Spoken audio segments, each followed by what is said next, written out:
Hello, నేను job మానేసి 13 years అయింది. కానీ నా సేవింగ్స్ ఆగలేదు, నా ఇన్వెస్ట్మెంట్స్ కూడా ఆగలేదు. There are some financial tips. మనం కొన్ని బ్యాడ్ మనీ హ్యాబిట్స్ వదిలేస్తే saving will become very easy. నా ఎక్స్పీరియన్సెస్ మీతో షేర్ చేసుకోవాలని I'm just posting this video. Hi, I'm Madhavi. I'm MBA graduate. తర్వాత నేను Tata tele services and Bharti ఎయిర్టెల్లో వర్క్ చేసి 13 years క్రిందట I resigned my job resign చేశాను, కానీ నా ఎర్నింగ్స్కి బ్రేక్ ఇవ్వలేదు. Because we all know financial freedom is very very important. Specially for women it is all the more important. Financial freedom ఉంటే చాలా విషయాల మీద మనకి కంట్రోల్ వస్తుంది అన్నది నా నమ్మకం. There are few small things that at least 5 of them I will share today which you need to avoid to make better savings and to make better investment. First one, me income ఏదైనా సరే, మీరు నెలకి 20,000 సంపాదించినా, నెలకి 50,000 సంపాదించినా, ₹1,00,000 సంపాదించినా, కనీసం 10% of that amount please put it aside for saving. ముందు సేవ్ చేసి తర్వాత స్పెండ్ చేయండి. దీనివల్ల ఏమవుతుందంటే సైకలాజికల్గా కూడా మనకి మైండ్ ప్రిపేర్ అయి ఉంటుంది. Only balance amount is with us. మీ మిగతా బిల్స్ పే చేయడానికి దేనికైనా సరే బ్యాలెన్స్ ఆఫ్ ద అమౌంట్ వాడుకోండి. ఎట్టి పరిస్థితుల్లో ఒక 10% ఆఫ్ ద మనీ తీసి పక్కన పెట్టడం వల్ల it will come a long way. నాకు వచ్చేది చిన్న అమౌంటే కదా, నేను ఇందులో నుంచి ఏం సేవ్ చేయను అని అనుకోవద్దు. ఎంత చిన్న అమౌంట్ వీలైతే అంత చిన్న అమౌంట్. మీరు 10% చేయలేకపోతున్నారా? ఓకే, ఒక 5% చేయండి. అది కూడా చేయలేకపోతున్నారా? ఓకే, ఒక 1,000 రూపీస్ తీసి పక్కన పెట్టండి. లాంగ్ రన్ లో మీకు ఈ రోజు అది 1,000 రూపీసే కదా అని అనిపించవచ్చు, కానీ లాంగ్ రన్ లో మీకు అది చాలా పెద్ద అమౌంట్ గా కనిపిస్తుంది. నా గురించే ఒక ఎగ్జాంపుల్ చెప్తాను. నేను జాబ్ చేయడం స్టార్ట్ చేసిన ఇనీషియల్ డేస్ లో ప్రతి మంత్ ఒక 5,000 రూపీస్ తీసి పక్కన పెట్టేదాన్ని. ఏముంది 5,000 అనుకున్నాను. ఫస్ట్ టైం నేను 1 lakh నా అకౌంట్ లో చూసినప్పుడు ఐ ఫెల్ట్ వెరీ హ్యాపీ. తెలియకుండానే సేవ్ అయిపోయింది. So this will definitely help. Try to implement this. Next one, excessive usage of credit card. Credit card ఉంది కదా అని కొంతమంది అవసరమైన దానికి అనవసరమైన దానికి కూడా వాడేస్తుంటారండి. చిన్న చిన్న బిల్స్ కి, బట్టలు కొనటమో, షాపింగ్కి వెళ్ళటమో ఉంది కదా అని ఊరికే వాడేస్తూ ఉంటాం. అది చాలా బ్యాడ్ హ్యాబిట్. మన దగ్గర డబ్బులు ఉన్నప్పుడు కొనటం వేరు, క్రెడిట్ కార్డ్ అంటే అప్పు చేసి కొనటం వేరు. మీకు తెలుసా, క్రెడిట్ కార్డ్ బిల్స్ పే చేయకపోవటం వల్ల మనం ఎంత ఇంట్రెస్ట్ దాని మీద పే చేస్తామో, యావరేజ్ గా 22% మనం క్రెడిట్ కార్డ్ మీద ఇంట్రెస్ట్ పే చేస్తున్నాం. ఒక్క నెల మిస్ అయితే, ఫైనాన్షియల్ డిసిప్లిన్ లేకపోతే మనం ₹100 ఖర్చు పెట్టాల్సిన దగ్గర ₹122 ఖర్చు పెడుతున్నాం అన్న విషయం అర్థం చేసుకోండి. క్రెడిట్ కార్డ్ అవసరానికి వాడండి, కానీ అనవసరమైన ఖర్చుల కోసం కార్డ్ ఉంది కదా, 1 month టైం ఉంది కదా అనే ఒపీనియన్ లో మాత్రం క్రెడిట్ కార్డ్ ని మిస్యూజ్ చేయొద్దు. Losing track of the expenses.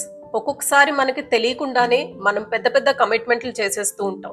Income increase అయింది కదా, శాలరీ ఇంక్రీజ్ అయింది కదా అని అనుకొని కొత్తగా కార్లు, కొత్తగా ఇల్లు కొనటం, లేదా అన్నెసరీ వస్తువులు కొని తీసుకొచ్చి ఇంట్లో పెట్టడం, వాటికి EMIలు కట్టడం. This is a big disaster. మీ ఇన్కమ్ కి, మీ స్పెండ్ కి ఎప్పుడు ఒక బడ్జెట్ ఉండాలి.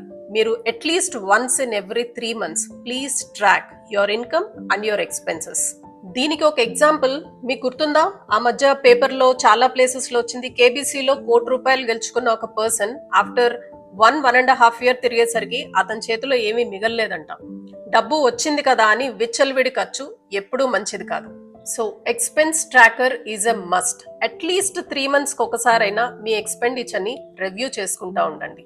డిలేయింగ్ ఇన్వెస్ట్మెంట్ డెసిషన్స్, ఇది చాలా ఇంపార్టెంట్. మనం చాలా సార్లు ఇన్వెస్ట్ చేద్దాం అనుకుని వెయిట్ చేస్తూ ఉంటాం. ఫర్ ఎగ్జాంపుల్, మ్యూచువల్ ఫండ్స్ తీసుకుందాం అనుకోవచ్చు, స్టాక్స్ కొందాం అని అనుకోవచ్చు, లేకపోతే గోల్డ్ లో ఇన్వెస్ట్ చేద్దాం అనుకోవచ్చు, సిల్వర్ లో ఇన్వెస్ట్ చేద్దాం అనుకోవచ్చు. తగ్గినప్పుడు చూద్దాంలే, మళ్ళీ చూద్దాం, నెక్స్ట్ మంత్ చూద్దాం, ఇలా చేస్తూ వెళ్తే ఇది ఒక పెద్ద ఫైనాన్షియల్ మిస్టేక్ అవుతుంది. Because the earlier you invest the more money you make. మన సేవింగ్స్ మనం ఇన్వెస్ట్ చేయకుండా బ్యాంక్ FDs లో వదిలేసాం అనుకోండి, మనం ఇన్ఫ్లేషన్ కూడా బీట్ చేయలేం. ఇండియాలో ఇప్పుడు ఇన్ఫ్లేషన్ ఈజ్ అబౌట్ 6 to 6.5%, కానీ మనకి బ్యాంక్ ఇస్తున్న ఇంట్రెస్ట్ ఎంత? కేవలం 3.5%.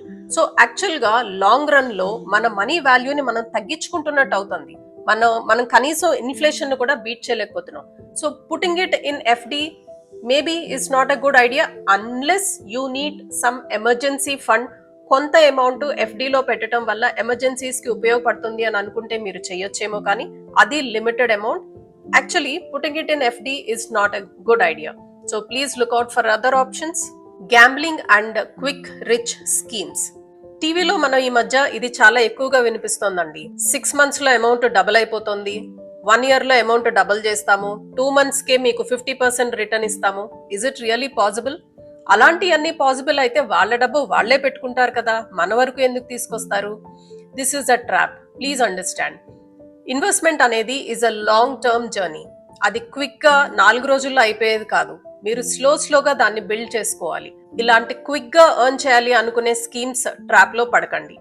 నాట్ హ్యావింగ్ ప్రాపర్ ఇన్సూరెన్స్, అది హెల్త్ ఇన్సూరెన్స్ అయినా, లైఫ్ ఇన్సూరెన్స్ అయినా, ప్రాపర్టీ ఇన్సూరెన్స్ అయినా సరే, ఫర్ దట్ మ్యాటర్, ఇన్సూరెన్స్ లేకపోవడం is the dangerous thing that we are doing. ఇప్పుడు స్పెషలీ హెల్త్కి వస్తే మెడికల్ కాస్ట్ ఎంత ఎక్కువైందో మనకు తెలుసు. ఎమర్జెన్సీస్ ఎప్పుడొస్తాయో ఎవరికి తెలియదు. So please do not avoid any kind of insurance. Insurance ఉండటం చాలా ఇంపార్టెంట్ అండి. లైఫ్ ఇన్సూరెన్స్ కూడా.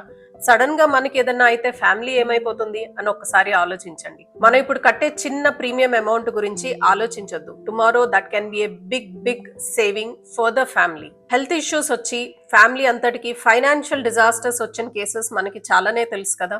సో ఇన్సూరెన్స్ ని ఇగ్నోర్ చేయొద్దు.